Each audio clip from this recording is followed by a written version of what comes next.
தீபிகா, சென்னை உயர்நீதிமன்றம் தமிழக வெற்றி கழகத்திற்கும் விஜய்க்கும் கடுமையான காட்டமான 10 கண்டனங்களை தெரிவித்திருக்கிறது. அந்த கண்டனங்கள் என்னென்ன என்பது குறித்து இப்போது பார்ப்போம். முதல் கண்டனம், ஒரு கட்சி நிகழ்ச்சியை கலவரம் நடத்துவது போல அந்த கட்சியின் நிகழ்ச்சியை நீங்கள் நடத்தி இருக்கிறீர்கள் என்று சென்னை உயர்நீதிமன்ற நீதிபதி முதல் கண்டனத்தில் தெரிவித்திருக்கிறார்.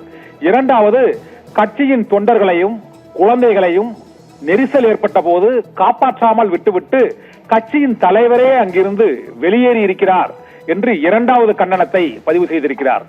மூன்றாவது, கூட்டத்துக்குள் புகுந்த அந்த விஜயின் பிரச்சார பேருந்து மீது ஹிட் அண்ட் ரன் வழக்கை பதிவு செய்து அந்த பேருந்தை ஏன் பறிமுதல் செய்யவில்லை என்று மூன்றாவது கண்டனத்தை பதிவு செய்திருக்கிறார்.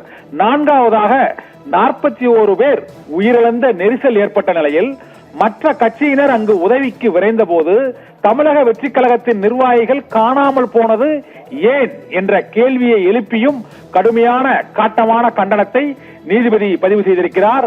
ஆறாவதாக, விஜயின் நிகழ்ச்சியை ஒருங்கிணைத்தவர்களுக்கு ஒருபோதும் கருணை காட்ட முடியாது என்ற கண்டனத்தை ஆறாவது கண்டனமாக நீதிபதி செந்தில்குமார் கண்டனத்தை பதிவு செய்திருக்கிறார்.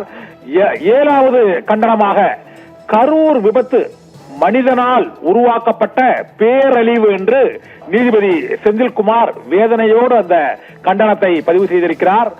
ஏழாவது கண்டனமாக, சமூக வலைதளத்தில் சர்ச்சைக்குரிய வகையில் இலங்கை நேபாளம் போல புரட்சி ஏற்படும் என கருத்து பதிவிட்ட ஆதவ் அர்ஜுனா மீது சட்டப்படி ஏன் நடவடிக்கை எடுக்கவில்லை என்ற கேள்வியையும் நீதிபதி எழுப்பியிருக்கிறார்.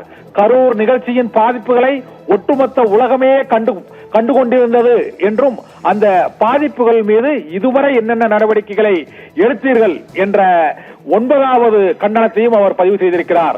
ஆதவ் அர்ஜுனாவை கைது செய்ய வேண்டும் என்று நீதிமன்றம் உத்தரவு பிறப்பிக்க வேண்டும் என எதிர்பார்த்து காத்திருக்கிறீர்களா என்ற 10வது கண்டனத்தையும் பதிவு செய்திருப்பதன் மூலமாக ஒட்டுமொத்த தாவேகா கட்சி தலைவர்கள், நிர்வாகிகள் உள்ளிட்டோர் மீது சென்னை உயர்நீதிமன்ற நீதிபதி 10 காட்டமான கண்டனங்களை பதிவு செய்திருக்கிறார். தீபிகா.